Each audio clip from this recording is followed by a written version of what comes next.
الحمد للہ وکفا وسلام علی عبادہ الذین اصطفى اما بعد فاعوذ باللہ من الشیطان الرجیم بسم اللہ الرحمن الرحیم ولتکن منکم امۃ یدعون الی الخیر ویأمرون بالمعروف وینہون عن المنکر واولئک هم المفلحون صدق اللہ العلی العظیم۔ سامعین کرام، السلام علیکم ورحمۃ اللہ وبرکاتہ۔ اللہ رب العزت ارشاد فرماتا ہے کہ اے اہل ایمان، تم میں سے کسی ایک جماعت کا، ایک گروہ کا موجود ہونا ہمیشہ ضروری ہے جو لوگوں کو اللہ کی طرف خیر کی دعوت دے، بھلائی کا حکم دے اور برائی سے روکے، اور یہی لوگ فلاح پانے والے ہیں۔ قرآن پاک کا یہ عظیم فرمان کہ تم میں ایک جماعت کا ہمیشہ ہونا ضروری ہے جو خیر کی دعوت دے، بھلائیوں کی طرف بلائے اور برائیوں سے روکے۔ اسلام تمام عالم انسانی کا مذہب ہے، اس لیے یہ مسلمانوں کی ذمہ داری ہے کہ جملہ انسانوں کو وہ اللہ کے راستے کی طرف بلائیں، دین کی دعوت دیں اور معاشرے میں پھیلی ہوئی برائیوں کو دور کرنے کی کوشش کریں۔ لیکن یہ ہر فرد کے لیے ممکن نہیں ہے، اس لیے قرآن عظیم نے یہ قانون عطا فرمایا کہ تم میں کسی ایسی جماعت کا ہر وقت ہونا ضروری ہے جو لوگوں کو برائیوں سے روکے، بھلائیوں کی دعوت دے۔ حضرات گرامی، یہ اس لیے ہے تاکہ اسلام کی دعوت کا سلسلہ کبھی رکنے نہ پائے اور معاشرے میں جو برائیاں پھیل رہی ہیں ان برائیوں کو دور کرنے کے لیے ہر ممکن کوشش کی جائے۔ ماضی میں اس بات کا ہمیشہ التزام رہا کہ مسلمانوں میں ایک جماعت داعیان دین کی موجود رہی، ہر جگہ، ہر ملک میں، ہر مقام پر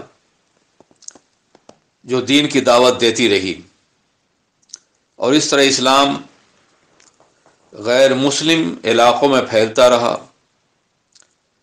وہ داعیان دین ان تمام خصوصیات سے آراستہ تھے، ان تمام صفات سے متصف تھے جو ایک داعی کے لیے ضروری ہے، اس لیے کہ اگر ان کا طرز عمل دنیا کے دوسرے انسانوں ہی کی طرح ہوگا تو لوگ ان کو قبول نہیں کریں گے۔ انہیں اپنے اخلاق کے اعتبار سے، اپنے طرز عمل کے اعتبار سے، اپنے انداز حیات کے اعتبار سے معاشرے میں انتہائی نمایاں ہونا چاہیے۔ ان کا علم معتبر ہو، ان کی اخلاقی قدریں پرکشش ہوں، اور معاشرے میں ان کا مقام اس اعتبار سے ممتاز ہو کہ وہ لوگ داعیان دین ہیں اور دنیا ان کو اپنے لیے معیار تصور کرے، ان کی تقلید کر سکے، ان کے نقش قدم پر چل سکے، وہ برائیوں سے پاک ہوں کسی حد تک جتنا ممکن ہے، اور انسانی معاشرے میں وہ نمونہ بن سکیں۔ پھر اس کے بعد علم کے اس مقام پر ہوں کہ وہ دعوت کے راستے میں آنے والی ہر مشکل کو اور سارے سوالات کو بخوبی حل بھی کر سکیں اور جواب بھی دے سکیں۔ قرآن و سنت کی دعوت دیں، خدا کی توحید کی طرف بلائیں، باطل قوتوں کا استحصال کرنے کے لیے دلائل کی روشنی میں وہ اپنی بات کریں۔ یقیناً ایسے لوگ جب تک موجود رہے، بے لوث خدمت کرنے والے، اخلاص و للہیت کے ساتھ دین کا کام کرنے والے، اس وقت تک اسلام کا سیل رواں بڑھتا رہا، رکتا نہ تھا کسی سے سیل رواں ہمارا۔ لیکن جب یہ خصائص کم ہو گئے اور دین کی دعوت بھی اخلاص کی بنیاد پر نہیں بلکہ مادی ضرورت کی بنیاد پر دی جانے لگی، اپنے کردار و اخلاق کے اعتبار سے دین کی دعوت کا دعویٰ کرنے والے ایسے نہیں تھے کہ دنیا ان سے متاثر ہو سکے، تو اس کے نتیجے میں اسلام کا سیل رواں ٹھہر گیا اور اکناف عالم میں جو بڑھنے کی رفتار تھی، جو پھیلنے کی رفتار تھی، وہ یا تو کم ہو گئی یا معدوم ہو گئی، اور پھر دنیا کو دعوت دینے کے بجائے مسلم معاشرے میں خود اتنی خرابیاں پیدا ہو گئیں کہ غیر مسلم یہ سوچنے لگے اسلام اگر ایک ممتاز مذہب ہے تو پھر مسلمانوں کے اندر بھی وہی خرابیاں ہیں جو ہمارے اندر ہیں، تو ایسے مذہب کو قبول کرنے سے فائدہ کیا؟ اگر مسلمان نیک ہوتے اور ان کے دعات دین کی دعوت دینے والے اخلاص و للہیت کا پیکر ہوتے، ان کا اخلاق نمایاں اخلاق ہوتا، پرتو اخلاق رسالت ہوتا، تو یقیناً یہ دین دنیا کے دوسرے تمام حلقوں میں اب تک غالب ہو گیا ہوتا۔ وہ کیا خوبی تھی کہ کوئی ایک بزرگ، اللہ کا ایک ولی، کوئی ایک عالم دین کسی آبادی میں پہنچتا تھا تو پوری آبادی اسلام کے سائے میں، اسلام کے دامن میں آ جاتی تھی۔ خواجہ اعظم کو دیکھیے تنہا آئے تھے، داتا گنج بخش کو دیکھیے تنہا آئے تھے۔ اسی طریقے سے دنیا کے مختلف ملکوں میں جو داعیان دین پھیلے ہیں وہ تنہا گئے اور انہوں نے پورے ماحول کو بدل دیا۔ لیکن اب یہ ایسا نہیں ہو رہا ہے،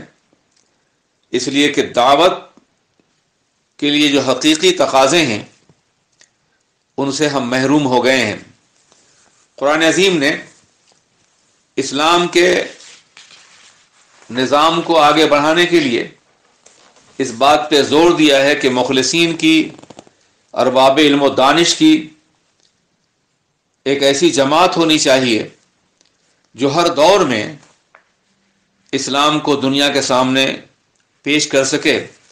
اور اسلامی خوبیوں کو نمایاں کر سکے۔ اس کے بعد کے رکوع میں اللہ تبارک و تعالی ارشاد فرماتا ہے کنتم خیر امت اخرجت للناس تأمرون بالمعروف وتنہون عن المنکر وتؤمنون باللہ، تم ایک بہترین امت ہو، خیر امت ہو۔ یہ بڑا عظیم تاج کرامت اور عظمت ہے جو امت مصطفیٰ صلی اللہ علیہ وسلم کے سر پہ رکھا گیا ہے۔ پوری دنیا میں لاکھوں انسان ہیں،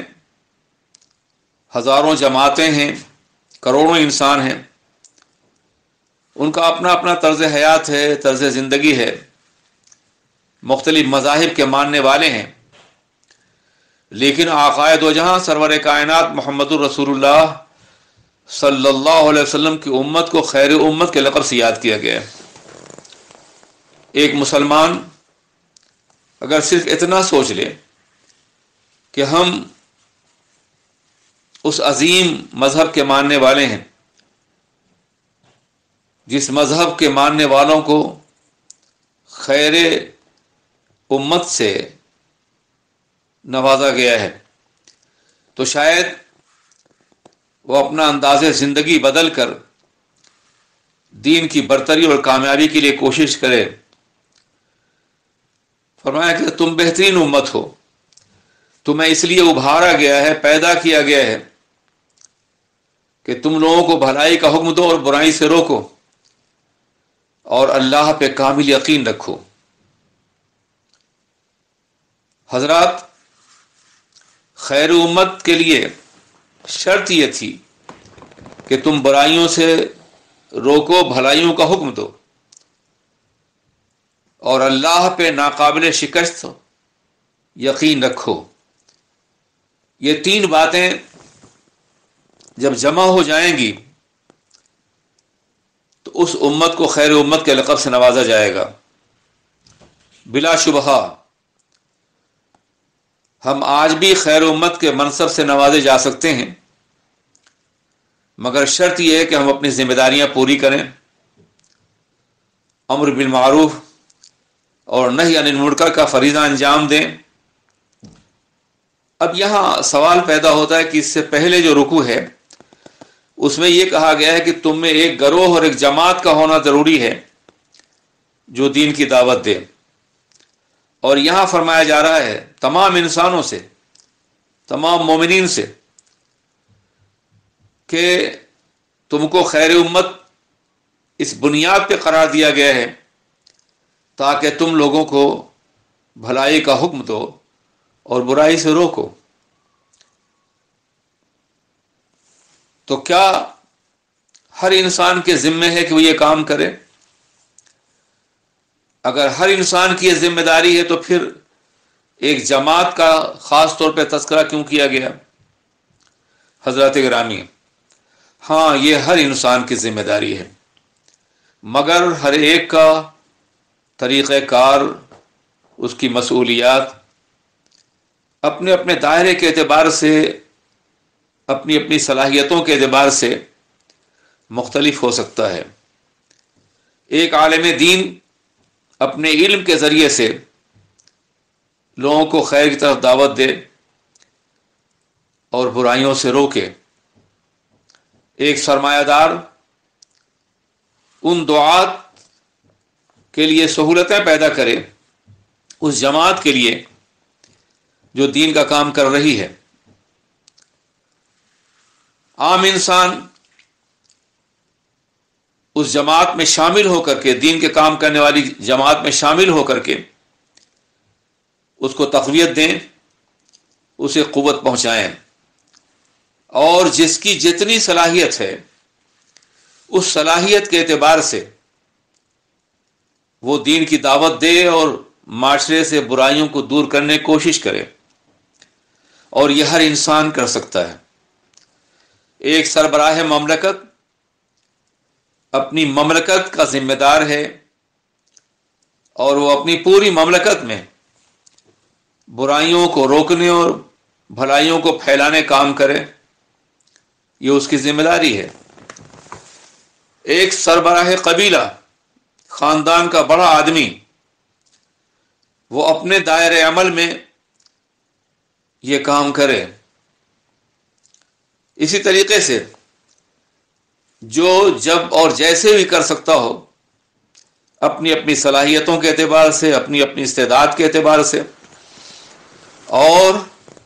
اپنے اپنے دائرۂ عمل اور دائرۂ اختیار کے اعتبار سے دین کا کام کرنے کی کوشش کرے۔ آقائے دو جہاں حضور رحمت عالم سرور کائنات نے فرمایا تھا کہ تم جب کسی برائی کو دیکھو تو ہاتھ سے روکو، ہاتھ سے نہیں روک سکتے تو زبان سے روکو، اگر اس کی استطاعت بھی نہیں تو کم از کم دل سے برا جانو۔ اب ظاہر ہے ہاتھ سے روکنا ہر ایک کے بس کی بات نہیں ہے،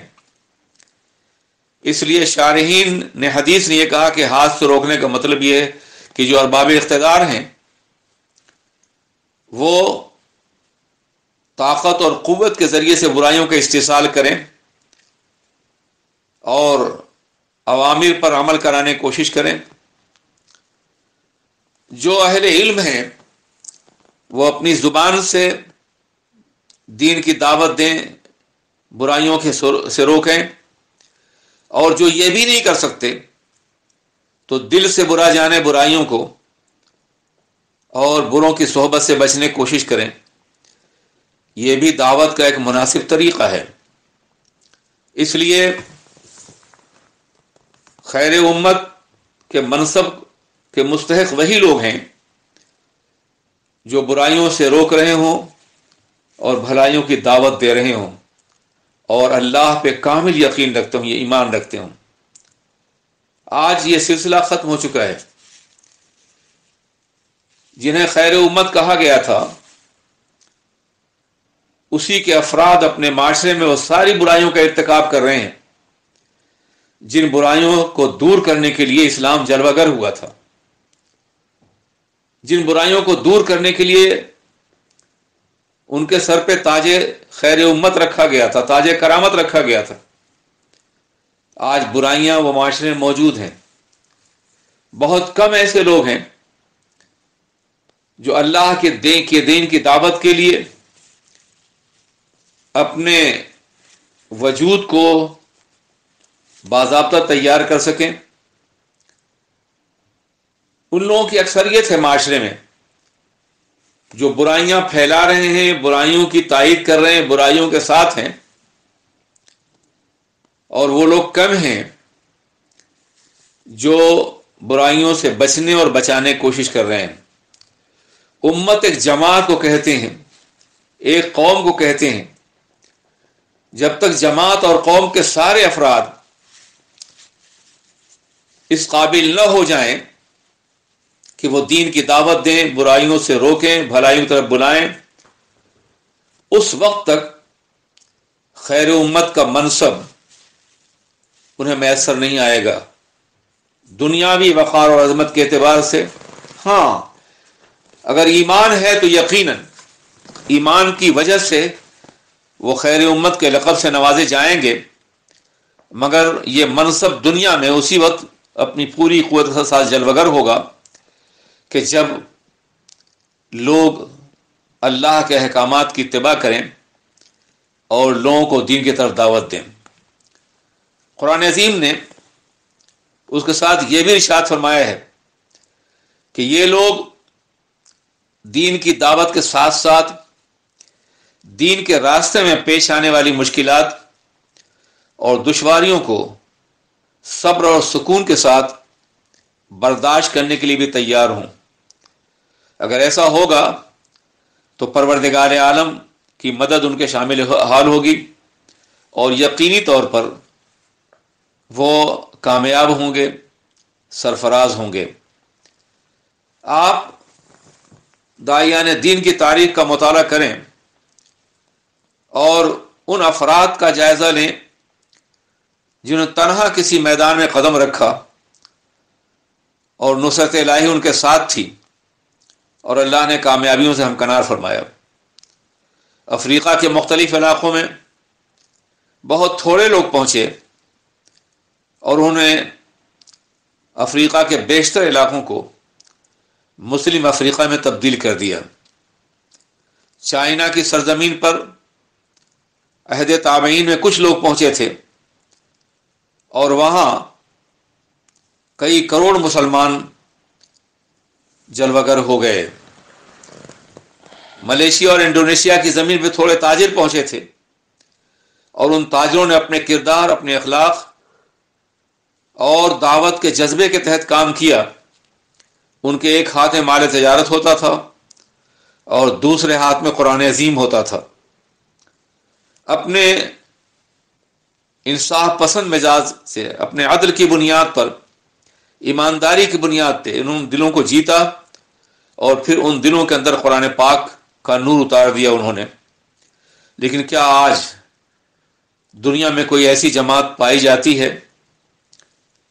کہ جس کی دینی دعوت کے ساتھ ساتھ اس کا اخلاق اور کردار اتنا مضبوط ہو اور اتنا پاکیزہ ہو کہ لوگ اس کی طرف مائل ہو سکیں؟ ایک طرف تو اسلام کے خلاف ہزاروں سازشیں ہو رہی ہیں اور دوسری طرف مسلمان اپنے اس منصب سے بہت دور جا پڑا ہے، جسے خیر امت کا منصب کہا جاتا ہے۔ اللہ تبارک تعالیٰ امت مسلمہ کو خیر امت کے تاج کرامت سے نوازے، انہیں اس قابل بنائے کہ وہ ثابت کر سکیں کہ ہم خیر امت ہیں، اور ایک ایسی جماعت دنیا کے ہر طبقے موجود ہو جو خالصاً لوجہ اللہ دنیا کی تمام خواہشات سے بے نیاز ہو کے صرف اور صرف دین کی تبلیغ کرے، برائیوں سے لوگوں کو روکے اور بھلائیوں کی طرف بلائے۔ حضرات، آج دنیا بھر میں برائیاں اتنی عام ہیں کہ آج بھی اگر اسلام کی اخلاقی اور ایمانی قوت کے ساتھ کام نہیں کیا گیا تو دنیا تباہی کی دہانے پہنچ چکی ہے۔ جن برائیوں کو روکنے کے لیے سرور کائنات محمد رسول اللہ تشریف لائے تھے، وہ برائیاں آج پوری دنیا کا مزاج بن چکی ہیں۔ اس لیے آج کے دور میں اسلام کی تعلیمات کی بے پناہ ضرورت ہے۔ معاشرتی ناانصاف، طبقاتی کشمکش، قوموں کی آپس میں جنگ اور ایٹمی ہتھیاروں سے لیس ہو کر کے آبادیوں کو تباہ کرنا، انسان کی انسانی قدروں سے دور ہو جانا، اخلاقیات کا جنازہ نکل جانا، معاشرے میں بے حیائی اور بے شرمی کا عام ہو جانا، جھوٹ، کذب اور دروغ کی بنیاد پر سوسائٹی کا قیام کرنا، عدل کا ماحول سے مکمل غائب ہو جانا، یہ وہ برائیاں ہیں جن برائیوں کو صرف اسلام دور کر سکتا ہے۔ اس لیے کوئی ایک مکمل نظام عدل ہے، مگر ان برائیوں کو دور کرنے کے لیے امت مسلمہ کو آگے بڑھنا ہوگا۔ پہلے خود اپنی اصلاح کرنی ہوگی، اور جب وہ اصلاح پذیر ہو جائے تو پھر دوسروں کو دین کی دعوت دینی ہوگی، خیر کی طرف بلانا ہوگا۔ پروردگار عالم توفیق عطا فرمائے اہل اسلام کو کہ وہ یہ کام کر سکیں۔ اس کے بعد رکوع نمبر 4 میں اللہ ارشاد فرماتا ہے کہ پیغمبر، جب آپ صبح سویرے اپنے اہل سے الگ ہو کر میدان احد میں پہنچے، مومنین کے لیے قتال کے مقامات منتخب کرنے کے لیے اللہ سمیع اور علیم ہے۔ جبکہ ایک گروہ نے، دو گروہوں نے اپنی خام خیالی کی بنیاد پر الگ ہونا چاہا تو اللہ ان کا مددگار تھا، اور اللہ ہی پہ اہل ایمان بھروسہ کرتے ہیں۔ اللہ تبارک تعالیٰ نے تمہیں مدد عطا فرمائی بدر میں، جبکہ تم بہت کمزور تھے، تو اللہ سے ڈرو تاکہ تم شکر گزاروں میں شمار کر دیے جاؤ۔ اس آیت کریمہ میں اللہ تبارک و تعالی غزوہ احد کے بارے میں ارشاد فرما رہا ہے کہ جب اللہ کے رسول علیہ الصلاۃ والسلام نے غزوہ احد کی تیاری فرمانی شروع کی، اور آپ 7 شوال ہفتہ کے روز سن 3 ہجری میں میدان احد میں تشریف لے گئے، اور وہاں عسکری تنظیم کے سلسلے میں ایسے مقامات منتخب کرنے شروع کیے جہاں مسلمان قیام فرما کر کے یا صف بندی کر کے مقابلہ کر سکیں۔ دشمن نے چیلنج کیا تھا اور بڑی قوت کے ساتھ وہ حملہ آور ہونے والا تھا۔ ان حالات میں یہ ضروری تھا کہ اللہ کے رسول علیہ السلام وہاں تشریف لے جائیں اہل ایمان کی جماعت کے ساتھ، اور میدان مقابلہ میں ایسے ٹھکانوں کو تلاش کریں، مقرر کریں جہاں سے ان کا مقابلہ کیا جا سکے۔ ایسے موقع پہ منافقین جو 300 کی تعداد میں تھے وہ الگ ہو گئے، ہم نہیں جائیں گے۔ یہ وہی لوگ ہیں جو اوپر سے کلمہ پڑھتے تھے اور اندر سے ہمیشہ اسلام کو ختم کرنے کی کوشش کرتے تھے۔ ان کا یہ خیال تھا کہ اگر ہم الگ ہوئے تو ہمارے ساتھ قبیلہ اوس اور خزرج کے لوگ بھی الگ ہو جائیں گے اور اس طرح مسلمان شکست کھا جائیں گے۔ تھوڑی دیر کے لیے قبیلہ اوس اور خزرج کے لوگوں میں بھی یہ خیال پیدا ہوا کہ کہیں ہم ناکام تو نہ ہو جائیں۔ اس بنیاد پر انہوں نے ابھی سوچا ہی تھا کہ اللہ نے ان کے دل میں یہ یقین ڈال دیا کہ ہمیں ہر حال میں پیغمبر اعظم کا ساتھ دینا ہے، چونکہ وہ منافق نہیں تھے۔ منافقین نے تو ساتھ چھوڑ دیا تھا، مگر قبیلہ اوس و خزرج کے لوگوں نے جنگ میں شرکت کی۔ اللہ نے یہ ان کے بارے میں بتایا کہ جب دو جماعتوں نے ارادہ کیا تھا کہ وہ الگ ہو جائیں ہمت ہارنے کی بنیاد پہ، تو اللہ ہی ان کا مددگار تھا اور اللہ کے مدد کی بنیاد پر وہ دوبارہ شریک ہوئے۔ یاد رکھیے کہ جو لوگ اللہ کا بھروسہ کرتے ہیں اللہ یقین انہیں کامیاب کرتا ہے، ورنہ منافقین کی سازش کی بنیاد پہ تو یہ ممکن تھا کہ یا تو میدان احد میں جاتے ہی نہیں یا جاتے تو بدترین شکست سے دوچار ہوتے۔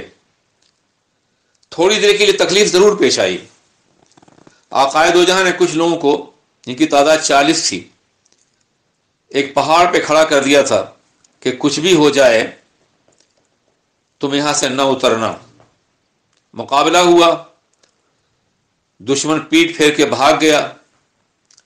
فوج دور چلی گئی، نگاہوں سے غائب ہو گئی۔ ان لوگوں نے سوچا کہ شاید جنگ ختم ہو چکی ہے،